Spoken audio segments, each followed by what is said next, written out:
Di pembelajaran marketing ya, dan hari ini kita masih fokus di selling proses.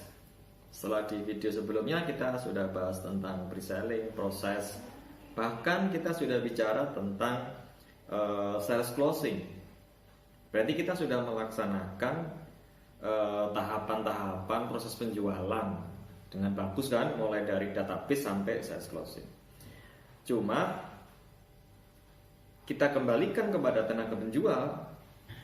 Apakah kita ingin ada keberlanjutan? Apakah kita ingin membangun relationship yang bagus dengan calon pelanggan? Sorry ya, kita tidak bicara tentang calon lagi, kita bicara tentang pelanggan. Saya ulangi, apakah tenaga penjual itu masih ingin membangun hubungan baik, relationship yang baik dengan pelanggan atau tidak? Dan saya yakin mesti semua tenaga penjual itu harapannya akan terjalin hubungan jangka panjang. Karena apa? Ini akan sangat menguntungkan kalau terjadinya hubungan jangka panjang. Saya akan kasih ilustrasi untuk menjelaskan di materi ini. Misal seminggu yang lalu saya atau teman-teman melakukan pembelian sepeda motor misalnya. Kemudian setelah kita melakukan pembelian sepeda motor selama seminggu, kemudian bisa jadi dari penjual sepeda motor itu telepon kita misalnya, WhatsApp kita misalnya, menanyakan tentang produk yang dibeli 1 minggu yang lalu. Ya meskipun kalau saya yakin namanya produk baru, sepeda motor baru 1 minggu ya mesti nyaman. Mungkin keluhannya itu kecil lah, atau relatif tidak ada keluhan. Tapi apakah itu salah? Enggak salah. Justru dalam proses penjualan, pasca penjualan kan berarti kan, itu penting. Dan itu merupakan salah satu contoh yang dilakukan oleh tenaga penjual itu, ya kan, dalam membangun relationship yang bagus. Dan itulah salah satu contoh dari after sales service. Jadi kita tidak biarkan saja, kita tidak lepas saja setelah kita sales closing. Kita mesti membangun hubungan kembali dengan pelanggan itu. Harapannya akan ada pembelian ulang.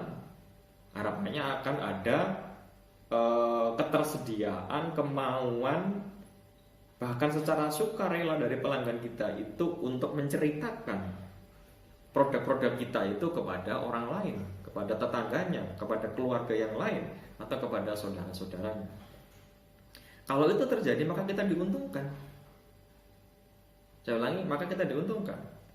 Tingkatan-tingkatan dalam membangun hubungan baik itu kan misalkan mulai dari kenal, pertama kali kita kenal. Kemudian kita setelah kenal mungkin kita mulai dekat. Kemudian yang ketiga adalah akrab.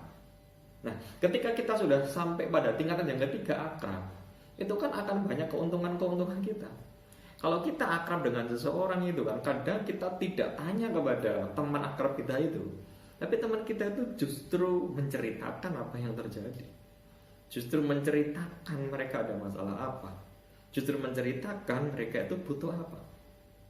Nah, kalau kita bisa dan mampu membangun hubungan yang baik sampai pada tingkat akrab ini, berarti besar kemungkinan pelanggan kita itu kan tanpa kita tanya, tanpa perlu kita menggali lagi dengan spin teknik lagi, tanpa kita melakukan proses negosiasi ulang.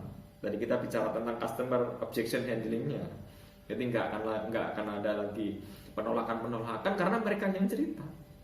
Mereka ada masalah ini, mereka butuh ini, dan mempercayakan kepada kita. Itu kalau kita sudah sampai di tingkatan tadi, tingkatan akrab. Berarti ini tugas yang tidak kalah pentingnya dari proses awal sampai ke sales closing dalam penjualan, ya, yaitu after sales service.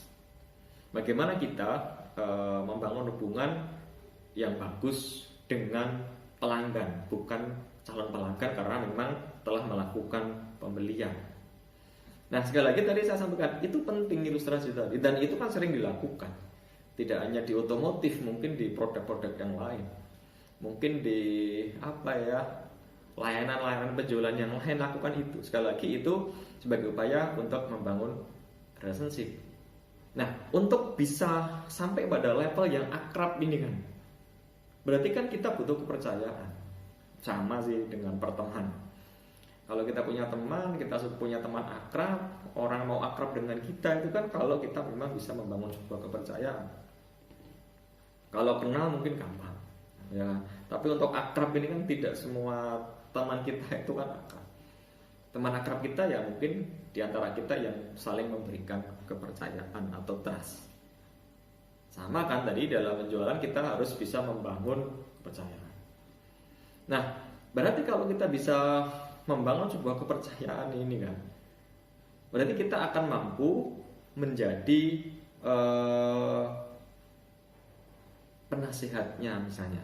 Nah, di dalam konsep teori penjualan, ya kan, hal ini disebut dengan trusted advisor.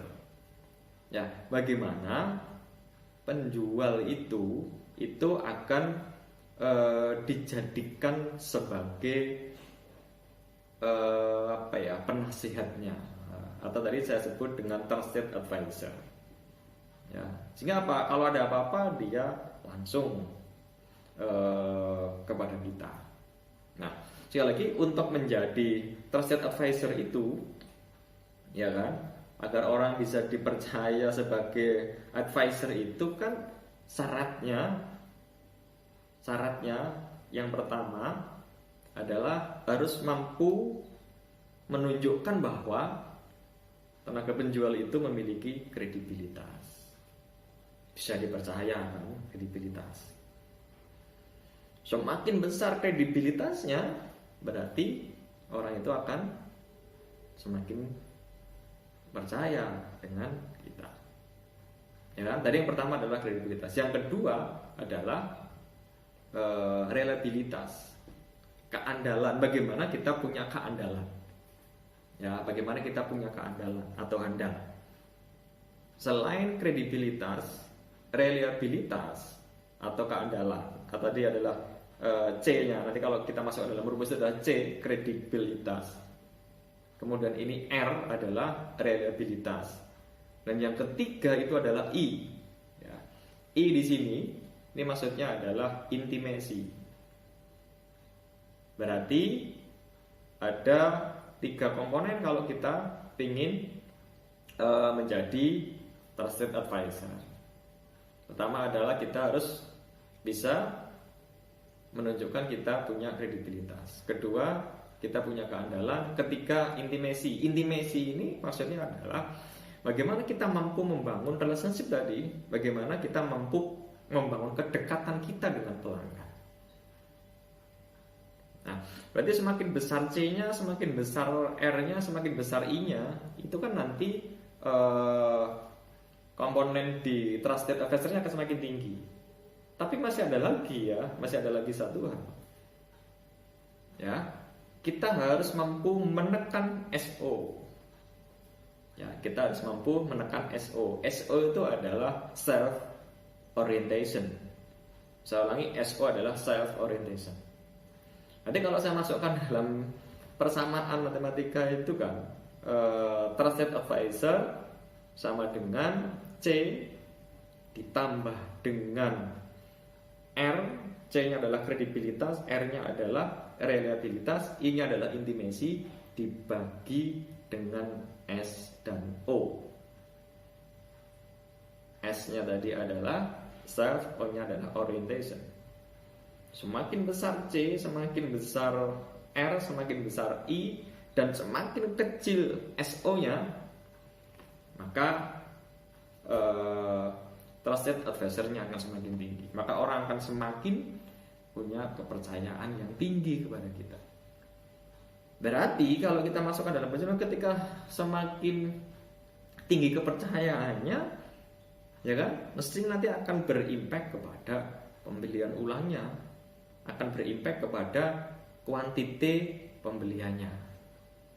Nah, ya kan, tadi kita udah bicara tentang persamaan di situ. Nanti silakan teman-teman bisa lihat juga di slide saya, mungkin akan saya tuliskan di situ kan, bisa lihat nanti ada persamaannya. C itu kan kredibilitas, ya kan, reliabilitas, keandalan. Saya kasih contoh aja ilustrasi ya di reliability atau keandalan. Tenaga penjual itu kan harus punya reliability, keandalan. Artinya emang kita benar-benar bisa diandalkan. Contoh, seorang tenaga penjual itu memang harus handal. Ketika pelanggan kita butuh sesuatu, mau nelpon misalkan, mau WhatsApp misalnya, ya kita siap. Jangan sampai terjadi kan tenaga penjual dihubungi susah, ya kan, kemudian di WA nggak segera respon. Nah, ini kan menunjukkan bahwa kita tidak handal. Itu contoh saja kan, contoh di handal atau reliability. Nah, teman-teman, itu yang bisa saya sampaikan di materi proses penjualan. Dan di video yang terakhir tadi sudah saya sampaikan tentang after sales service.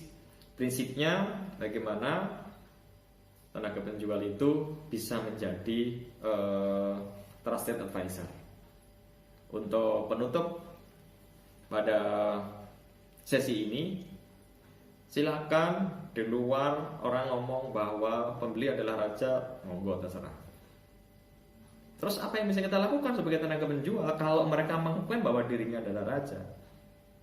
Silakan you klaim bahwa kamu adalah raja, tapi tenaga penjual adalah penasihat raja. Nah, untuk menjadi seorang penasihat yang dapat dipercaya itu jangan lupa, saya simpulkan, kita harus punya kredibilitas, kita harus punya reliabilitas, kita harus mampu membangun hubungan atau kedekatan, dan kita harus tekan serendah-rendahnya self orientation. Itu yang bisa saya sampaikan, mudah-mudahan bermanfaat. Selamat bertemu kembali di video-video dan di pembelajaran-pembelajaran yang lainnya. Terima kasih.